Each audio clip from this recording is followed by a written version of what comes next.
Hey guys, so before I get into this video, I wanted to make a quick announcement. I don't know if you've heard of something called Patreon. It's actually like a way that you can support YouTubers that you like watching. So I was trying to think of a way that I could like connect with my subscribers better, and based on my analytics and reading all of your comments, I know that most of my subscribers are people in the US or other countries, but it seems like a lot of you have ties to El Salvador and you're interested in El Salvador. Maybe you're from here originally or you have family here. So I was trying to think of a way that I could give you a little piece of El Salvador in the comfort of your own home if you're in the US or anywhere else in the world.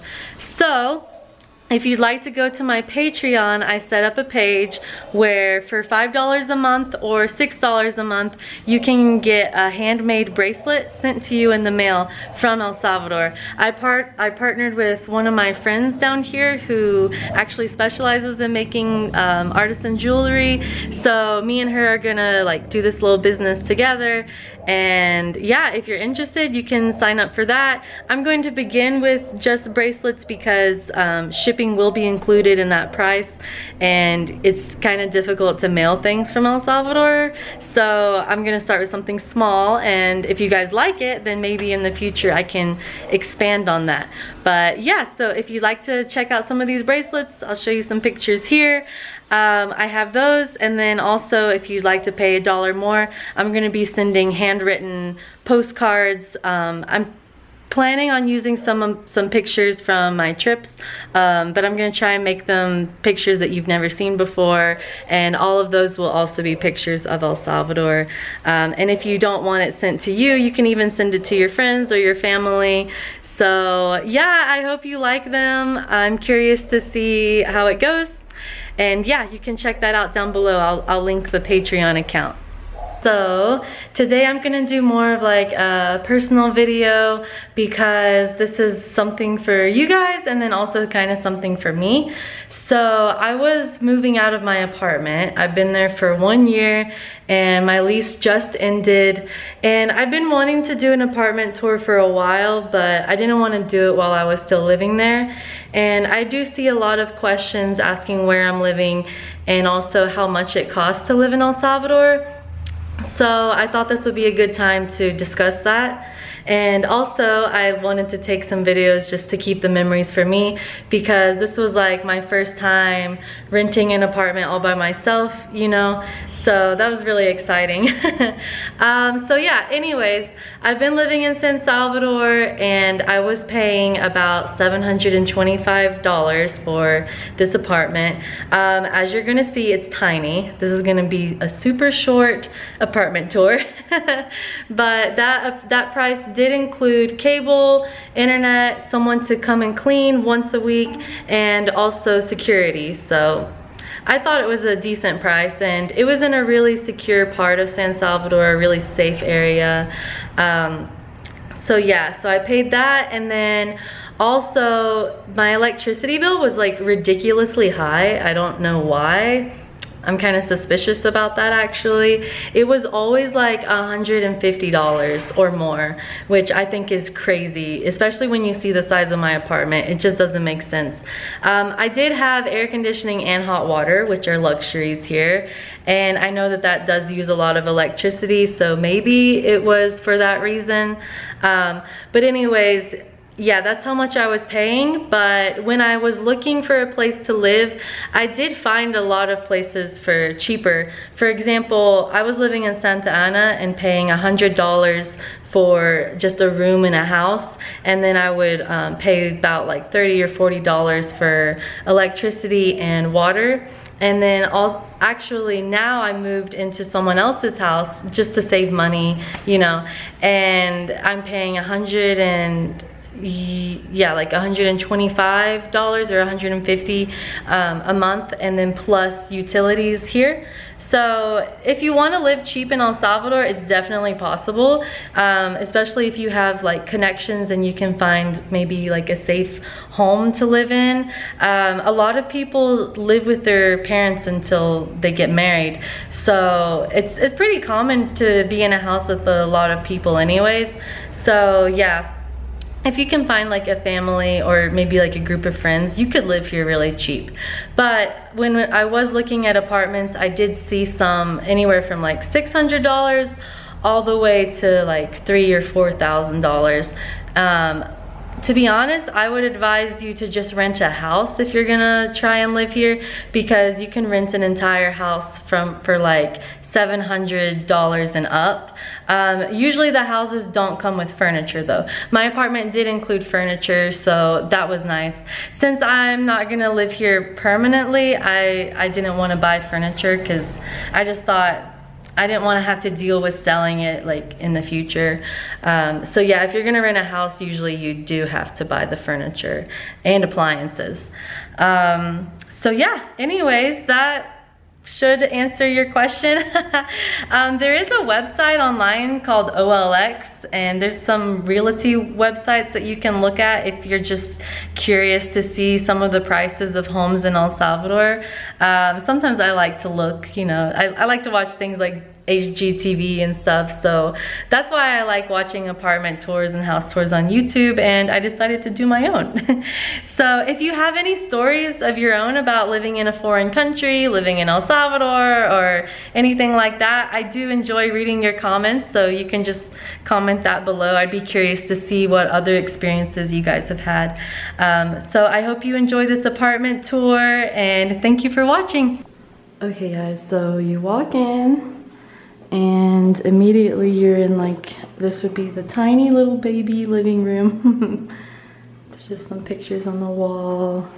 And when I got this apartment, it was amueblado, it was furnished. So everything in here is stuff that they put, but I like it okay. It's kind of like a modern feel. It's nighttime right now, so you can't really see, but up there's some rafters and the light can come in, so in the mornings it's really pretty. And then here, of course, it's glass, so it's all very open. And then this is the tiny little bathroom. I could keep so much stuff in these cabinets. And then this is the shower. Nice tile floor. I was actually so excited about that shower because when I first came to El Salvador, I was living in a place with only cold water, and this one had hot water, so that was like amazing for me. And again, it has the skylights up there, so it was really pretty in the mornings. All the sunshine could come in. Then here we have like a little bar where you can sit and hang out with your friends. That's what we would do a lot. That's where we would like stand around and eat together. And then on the back side is where I would store my food and silverware, some plates. It's empty now, of course. And then it did have like a nice refrigerator, and I liked this oven because actually most of the stoves in El Salvador, you have to light a match and turn the gas on, and then it will make the fire. But here it actually had like an electric button, which probably for people in America that's not a big deal, but for me I was so excited because I'm really scared of like lighting matches near gas, because it just like, I had an incident where it exploded on me one time. And then the same with the oven, it had like a way for the fire to be made just through like an electric spark. And then this is what everyone always complimented the apartment on, is this chimney type thing. Right now it's just got cabinets and then a sink, and then that's where I would keep the toaster oven and blender, and then of course like a drying rack. I do think that this apartment actually used to be a backyard, so I think that this was outside and then they just kind of built the apartment around it. But I do kind of like the Spanish style. And then this is like a little breakfast nook. You know, it's really cute. I like how it has the booth attached to it, so that's really cute. And I really like the tile on it. I think that's really pretty. So yeah, that was a good place for me and Juanjo to have some date nights. I'd cook for him and then we could eat there. And then out here was like a little patio. It's really tiny. It's just a little triangle. It has some nice like pretty vines growing on it. I didn't spend a lot of time out here actually, to be honest, but it was nice to have. And then we have the bedroom. So this isn't how I decorated it again, but yeah, I like the neutral colors. And then right there is a skylight, so in the morning it was really pretty because the sunshine could shine in and it gave it kind of like an orange glow. But anyways, yeah, so I have a bed, and then that was my dresser and a TV. I watched a lot of Acapulco Shore on that. And then instead of like having a closet, I just had this where I could hang my clothes, and I put my shoes on all of these racks.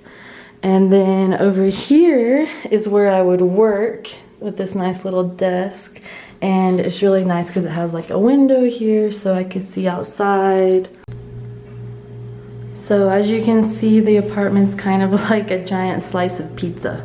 It's kind of like a triangle. So this is the outside. Lots of little plants. I really like the garden, the baby garden here. That's the patio that you saw. And then that's my front door. The only thing I don't like is that, I mean, it's facing a garage. So that's not a pretty view, but that was still nice. This is the administration office, and this is what I think used to be the main house, and then they changed it and added apartments. But I think this is really pretty, and I like, again, the tile that goes up. It's really pretty. This is just the outside. I like the architecture and the arched doorway. You can't really see well since it's nighttime, so I'll add a picture in of what it looks like during the daytime because it's really pretty with like bright colors. But yeah, there's not a lot of people that live here, as you can see. So anyways, that window right there is my apartment. And then up there is where like the guards stay, or really like the maintenance people. This is like a long way to walk. But it was nice. I mean, it's very like well kept. I like all of the, oh, you can't see that either. But there's like lots of vines here and stuff. I really wish I could have done this during the daytime, but I was just so busy and my apartment was always dirty. And then when I moved everything out, I was like, oh wait, it looks nice. But anyways, yeah, that's pretty much it. I'm making this for you guys and also for myself. I feel a little sentimental.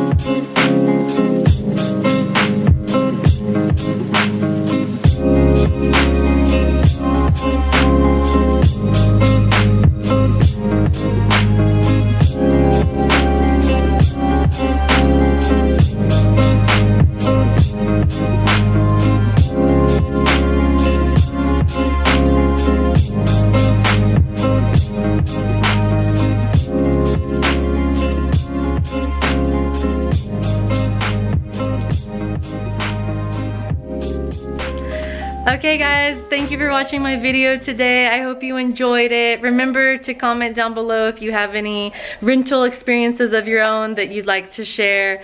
I look forward to seeing you next time. Bye!